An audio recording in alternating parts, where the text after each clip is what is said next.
আজ যেখানে আমাদের সৌরজগৎ রাজত্ব করছে, সেখানে একসময় হয়তো বিরাজ করত আরেকটি নক্ষত্র জগৎ। সেই প্রাচীন নক্ষত্রের বিলুপ্তিই পরিণত হয়েছে নতুন এক সৃষ্টির ভিত্তিতে, যার কেন্দ্রবিন্দু আজকের সূর্য এবং তারই চারপাশে গঠিত হয়েছে আমাদের পরিচিত এই সৌরজগৎ। জ্যোতির্বিজ্ঞানীদের মতে আমাদের সূর্য একটি তৃতীয় প্রজন্মের বা সম্ভবত তৃতীয় প্রজন্মের নক্ষত্র।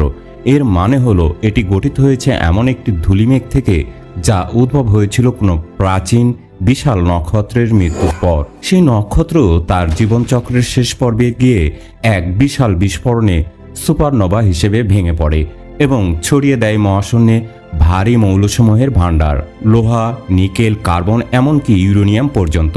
এই ধ্বংসাবশেষই মহাকর্ষীয় শক্তির প্রভাবে পুনরায় একত্রিত হয়ে তৈরি করে নতুন এক নক্ষত্র জগৎ, যার কেন্দ্রীয় নক্ষত্র আমাদের এই সূর্য, আর চারপাশে আবর্তিত হতে থাকে গ্রহ, উপগ্রহ, গ্রহাণু, ধূমকেতু প্রভৃতি নিয়ে গঠিত হয় বর্তমান সৌরজগৎ। এইভাবে এক ধ্বংসই হয়ে ওঠে আরেক সৃষ্টির উৎস।